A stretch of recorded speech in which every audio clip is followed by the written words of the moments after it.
Come on in, sit back and relax. You're listening to episode 284 of the Wealth Tech Today podcast. And I'm your host, Craig Iskowitz, founder of Ezra Group Consulting. This podcast features interviews, news, and analysis on the trends and best practices about wealth management technology. My guest for this episode was Lawrence Calcano, CEO of iCapital. Some of the key takeaways, things we spoke about, iCapital's core mission and their evolution over time, some recent strategic moves in M&A. We hit on a couple of their technology initiatives, such as distributed ledger tech and their API expansion, and of course, the 2025 roadmap. Now, all their clients, which are a lot of the biggest RIAs in the country, know the importance of a solid tech stack to support business growth. And at Ezra Group, we've seen literally hundreds of tech stacks of RIAs and broker-dealers. And let me tell you, most of them are loaded down with tech debt. Let's face it, tech debt can act like an anchor, holding down your RIA's efficiency and ability to scale. Now, if you want to free your firm for exponential growth, you need to run, not walk, to our website, ezragroup.com, and click the golden Contact Us button on the homepage.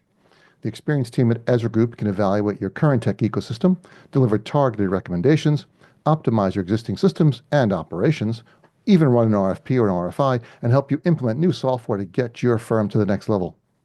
Ezra Group just makes tech stacks better. You can take advantage of our free initial consultation by going to ezragroup.com.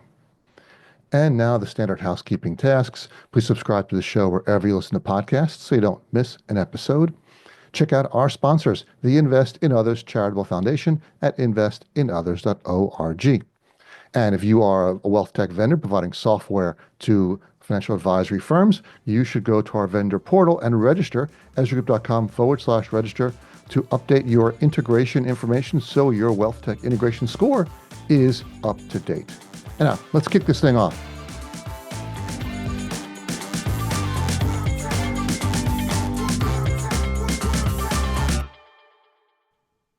Here we go. Excited to introduce my guest. It is Lawrence Calcano, Chairman and CEO of iCapital. Lawrence, thanks for being here. Thanks, Craig. Great to be with you. And where are you calling in from? Our office in Greenwich, Connecticut. And man, thankfully, we got some nice weather here on the East Coast. I'm in New Jersey, and it's just a pleasure to be outside in 50 degrees. Exactly. The last few weeks have been somewhat torturous. You could say that. We have a lot of staff in the Midwest, so I really have no complaining to them. People who work for us in Chicago or Wisconsin, they're like, now you know what it's like. Just stop complaining. We're used to the teens and below zero weather. Exactly. But now you got a break. So let's jump in. Can you please give the audience a 30-second elevator pitch for iCapital? Sure. And again, thanks so much, Craig, for having me on the show. What we're really trying to do is really help advisors and clients and general partners, so really the ecosystem of folks interested in either consuming alts for their clients or bringing alts to the high net worth channel, to help them do that in a fully automated way. And to make available the best products that we can for advisors to have really access to, the highest quality offerings so that their clients can have, successful portfolio outcomes. And it's really a fairly complex thing. And over the years, we've been tackling different problems. At the very beginning of the company, access was a huge issue. People didn't really have access to great managers, and they certainly didn't have any automation. And so the sort of wave one of our solution was creating access to great managers and give them an automated platform to do that. And as time has passed, we've added more products to the mix, more functionality to support those products. And importantly, in the last handful of years, we really focused on creating an operating system to connect the industry, because there are some very important constituents in the ecosystem, custodians, transfer agents, administrators, et cetera, that play a really fundamental role. And making sure that the whole ecosystem is connected is a really important part of delivering this asset class to the industry in a very effective way. Yeah, that really resonates when you talk about connecting. It's really been a theme in our industry for decades. So the firms that have become most successful are the ones that have become the network. and built the connections, whether it's between on the managed account side between sponsors and managers, or between trading and execution, and now it's between the distribution of alts and the buyers, and being that network between these the custodians, transfer agents, admins, and others, because a lot of it is manual. There's really no one firm out there that's doing everything. But I wanted to talk about a couple of the recent news announcements you guys put out. There's a lot of exciting stuff happening from iCapital. Um, a couple initiatives. One, acquisition of parallel markets, Mhm. and then the Apollo partnership. Can you talk about how these pieces fit together in your broader strategy around the Sure. private wealth channel? Sure. So when we sort of think about how we grow the business and grow the solutions to help, all the constituents sort of have a better outcome, we're constantly finding issues and problems that really plague the industry. Parallel markets was about really solving the AML KYC issue that literally every single investor goes through, every single GP has to process when people are looking at buying funds. If you're an advisor with clients that make investments, maybe multiple investments with the same manager as well as other investments, they're literally going through that same process every single time. It remains a highly manual process. When we first started the company, we felt like we would build profiles. So for every individual, they might have their natural person profile, they might have some trust profiles, and those profiles themselves would become passports, allowing them to invest in the wide range of alternatives that made sense for them. But as we got into it, we realized that this AML KYC piece was sort of a separate but a critical and necessary strand of activity. So what we're doing with the acquisition of parallel markets is really combining the profile information with the AML information so that somebody truly has a passport to invest across the ecosystem of alternative investments, given that it literally, as I said, happens every single time. And this automation will make the lives of the advisors so much easier, as well as the GPs so much easier. And it's all about, again, creating scale around a great user experience. So parallel markets, I think, really moves the industry forward in a very powerful way. One of the important things about how we'll bring that to market is we will include it on a bundled basis, with our marketplace, with white labels. But for folks that want to use it a la carte, we'll make it available to them as well. So that might mean maybe administrators or other people who perform these types of services, they can use our technology to scale how they perform these services. So as with everything we offer at iCapital, there's a platform approach where you can sort of consume an end-to-end solution, which now the AML KYC passport is part of, or you can consume the pieces that are valuable to you on a one-off basis. And that sort of going to market on a modular basis, I think is very effective for people to be able to use just the parts of the iCapital solution that they need. Now, on the Apollo piece, that's very, very exciting, and it relates to a tool we brought to market a few years ago called Architect. And Architect was about, iCapital trying to figure out how to meet advisors where they are and help advisors, operate the way they like to operate. So, for example, advisors very frequently use tools to help, build portfolios and help understand as I add products and other alternative products to my client portfolios. What are the impact? What is the impact of adding those to the client portfolio relative to the goals and objective that the client has? So we've introduced that to the marketplace, and it's gone very, very well. Apollo looked at that, and I think in a very creative way, thought that they could use sort of a slimmed down version of Architect on their public website as part of a broader educational initiative to help advisors understand, what the implication would be to client portfolios of adding various Apollo products. And making it available on the website gave everybody a chance to sort of go through that whole educational process. So I think an incredibly clever thought, from their perspective, We are obviously very happy.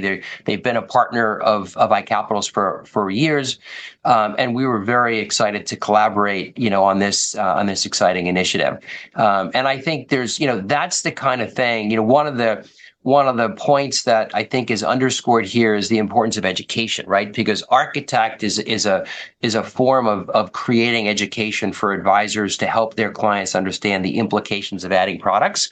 And I do think that, we believe that education remains very much the long pole in the tent in terms of, what the industry, needs from firms like iCapital, as well as from our partners at Apollo and others, to help make sure people understand, what they're buying, how the products work, what they're buying, and as I said, how they fit into portfolios.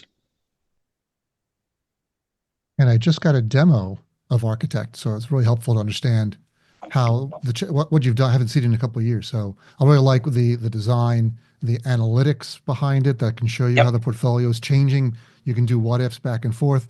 But what I thought, one thing one thing that we've all seen is the rise of alternatives and the rapid growth of alts up to, I think I've seen some statistics that say it'll be up to 15% of all AUM this year. So it's already over 20 trillion. That means a lot of advisors are coming in to alts without necessarily the kind of background that the core advisors have. So they may not really be familiar with all the different types of investments and need some help. And I like that it's easy to say, well, I want to pull from this and put it here. But if you really don't know what to do and how to adjust the portfolio, as you mentioned, you can put it in goals-based mode and say, here's my goal, here's my target allocation, here's what I've got the clients in now, here's my target, what the return to be, but here's the volatility, here's the other limitations. Now build a Yep. portfolio and tell me what you draw down, how much exactly, and what you're putting me into. And then it puts you into generics. And then now it can drill down into that and now give me specifics that I can pick from. It seemed really easy to use. It is, and I think you're underscoring another really important reality with frankly any product, whether it's an ETF or mutual fund or an alternative investment or a structured note. The process by which advisors and clients learn about these products, buy or acquire these products and own these products has to be simple, right? The user experience has to be simple, and it has to be. I think where we are today, that experience has to be consistent with how advisors like to work. When you think about the sort of evolution of any new product, it follows sort of a normal distribution where you've got early adopters and people who are willing to put up with inconveniences, with challenges, to be able to adopt that product. And we certainly saw that in the early days of advisors using alts, and filling out subdocs was highly manual, very complex, very challenging. In many cases, I've heard stories of advisors having to drive to their clients' houses to get signatures, on the subdocs or fill in fields that were blank. It's tough stuff. But as they've evolved and as followers have adopted the asset class, and now we, move into sort of the next wave, the next wave of people adopting alts, they're not the early adopters. They aren't going to put up with having to change how they operate to adopt an asset class for their clients. You've got to come to them. And so, as I mentioned earlier, meeting advisors where they are. And that's where tools like Architect allow them to operate in a mode that they're used to operating. As you were describing the functionality of Architect, they have similar functionality for the liquid products that they might be using with their clients. We believe very much we need to provide them with that same type of functionality. And very related to that, frankly, are the models that we introduced last year. We introduced model portfolios for clients because they are very used to using models to build liquid portfolios. And so we believe very strongly that, advisors want to be able to use models, including alts, to be able to get that exposure for their clients. And so we built models, we brought those to market. But I think very important to sort of how we try to operate, we very much unpack of the product, i.e. the model that you buy and invest in, from the underlying technology that that delivers it, because we believe while the models we were building were very important and a lot of people are using them, we also know that the market will want to build their own models. Many of the advisors we work with, whether they're at wirehouses, independent RIAs, or IBDs, they'll want to build their own models. So we wanted to deliver the underlying technology for them to be able to do that on a custom basis. Similarly, GPs, particularly multi-asset or multi-strategy GPs, will want to deliver their products in a model as well. And so by unpacking the model we came up with from the underlying technology, we give everybody in the market a chance to participate in a way that makes sense for them. And that will continue to be how we deliver innovation. And I think about, what we try to do is, I mentioned both meeting the industry where it is, but also trying to drive the industry forward in making the user experience much better, which I think is, as we know with any product, if the user experience is a great one, the odds of people adopting and using the product just simply go up.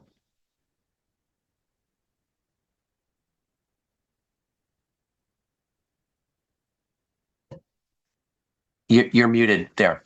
Yeah, with Architect, clearly it's available as a standalone product. You mentioned the slimmed down version for Apollo. Is it available as an API that I can pull pieces out of it, or use the engine, or maybe use the spider chart and something else, drop it in? That's how we connect. Yeah, that's how we'll connect into our partners. And that will allow for the smooth flow of data. It's particularly relevant in the full scale Architect, where advisors are inputting client portfolios, the actual portfolios, as opposed to indices that might represent portions of a client portfolio.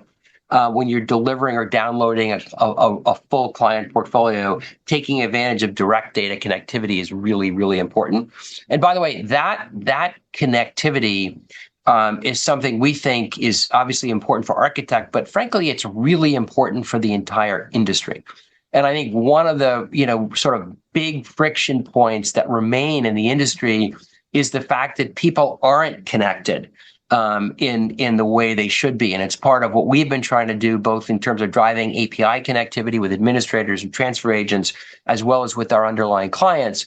But it's also leveraging the distributed ledger, which we also announced last year, so that everybody can connect into the same data set, if you will. And you would allow everybody to stop reconciling information over and over again. We did some math, and we figured out that in a traditional private fund, that would maybe be a 10-year fund with some extensions, but over the life of the fund, there would be in excess of 100,000 different reconciliations across the ecosystem: tax preparers, advisors, general partners, administrators, et cetera. And they're reconciling the same information. By using the distributed ledger architecture, those reconciliations would go away because everybody is looking at exactly the same data. And that would create much more efficiency, a much sort of less friction in the whole ecosystem and in the life cycle of these investments, which would drive the cost down, which would drive the experience up, and I think, again, would create the kind of environment that people are very comfortable operating in. I'm a big fan of distributed ledger technology. Although I've mostly dealt with it around cryptocurrency, there have been some custodians that have been dabbling in it and talking about it. Although once you get one company managing it, it's sort of not as distributed as it could be anymore. So if I can delve into a little bit, since you brought it up, when firms are using this, if they're jumping onto the iCapital DLT, do they get their own copy of it that they run and manage, or is it an iCapital server in the cloud somewhere? Well, it's cloud-based, and we connect everybody directly to the ledger. Different folks have different permissions on the ledger. An administrator, for example, might have read-write permissions as they're updating accounts. Other people might have read-only permissions. But everybody is looking at the same information.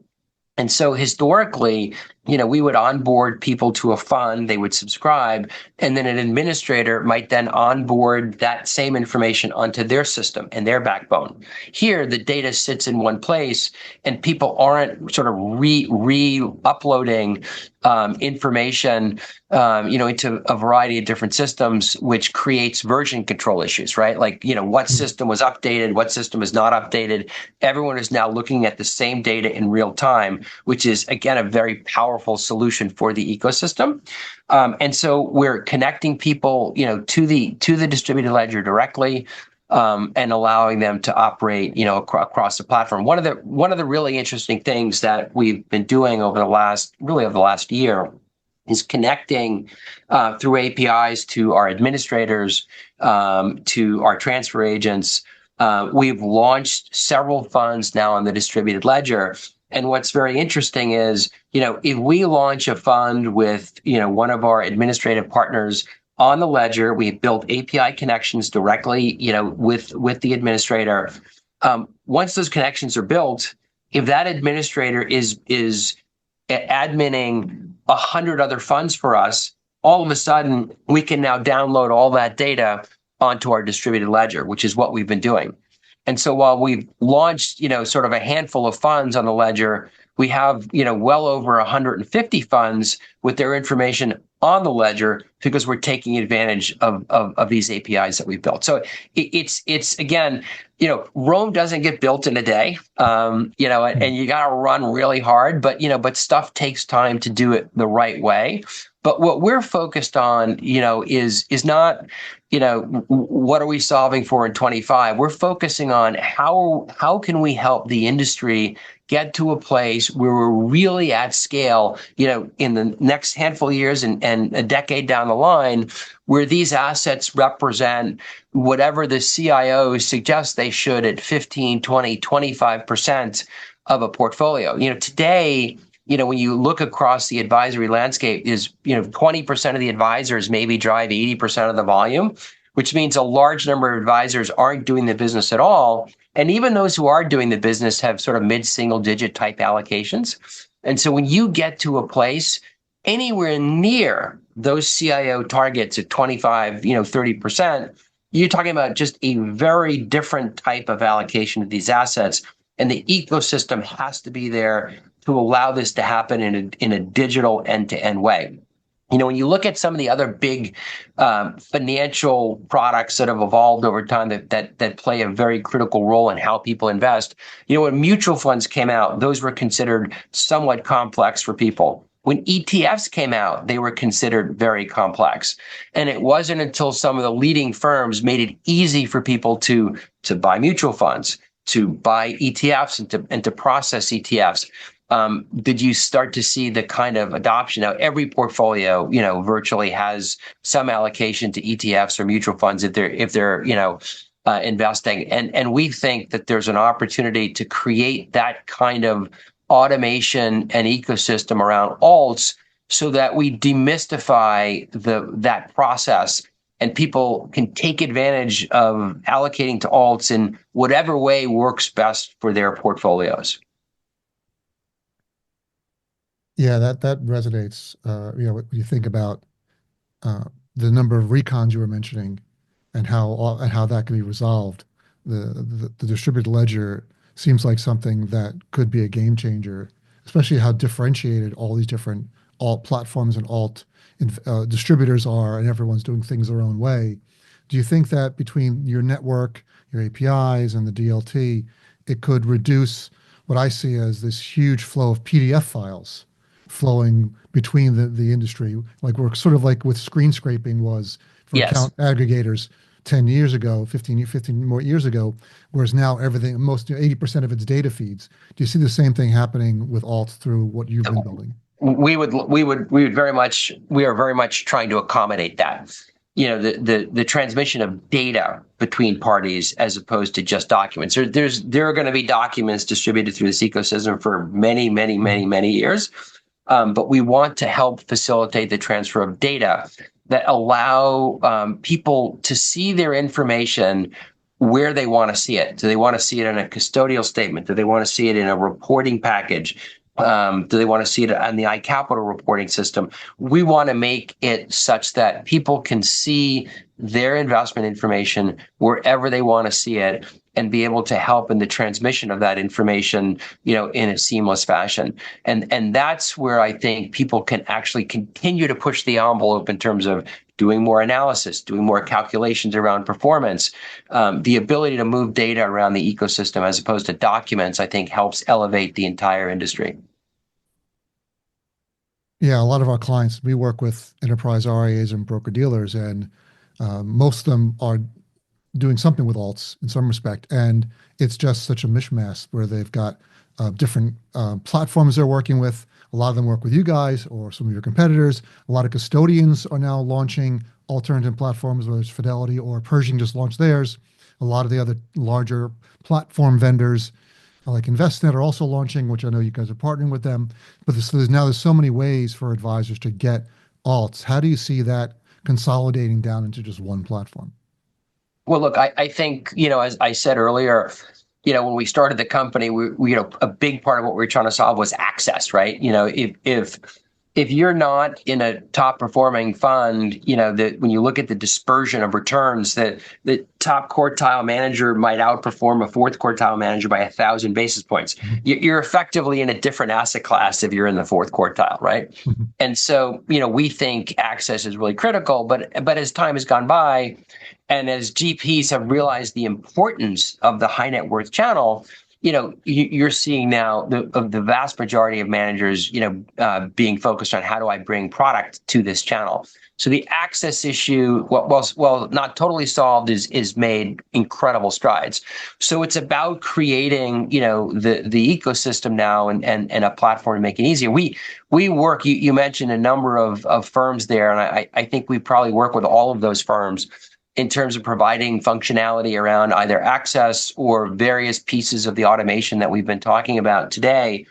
And we think that, just in the same way that, firms like the New York Stock Exchange or NASDAQ provide, great solutions for people to buy and sell equities in a very efficient way, we're trying to create that whole experience for the entire advisor and GP populations.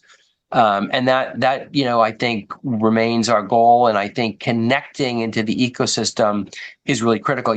I'll tell you, in the early days of iCapital, Craig, people used to say to me, "Wow, this is so exciting. You guys are so disruptive." And I would sort of interrupt them and I'd say, we're not really disruptive. We're enabling. Like, we want to help people, whether they're custodians or administrators or transfer agents, GPs, we want to help them achieve their goals and get done what they're trying to get done, as opposed to, disintermediating people from the chain who have an important role. And that's been an important mantra or philosophy of kind of everything we've built, and how do we connect into the infrastructure and how do we help people achieve their goals. And I think that's just a very different way to bring technology to the market that, everybody thinks in terms of who got Amazoned, right? Who got pushed out. To us, it's about how do we help everybody in the ecosystem succeed, other than potentially paper, which we are definitely disintermediating paper. Yeah, so there you go. So you are just intermediating one of the stakeholders, and that would be paper. Yeah. Paper, yes. So we're just about out of time, but can you share with the audience what's coming down the pike this year at iCapital? Any new features, functionality, or ideas that you're planning on launching? Sure. So, we've talked about a number of the acquisitions that we've made over the years, over the last year in particular. But what's very important to us is to create one platform experience. And so we spend a lot of time integrating all of the things that we buy, obviously what we build, but also what we buy.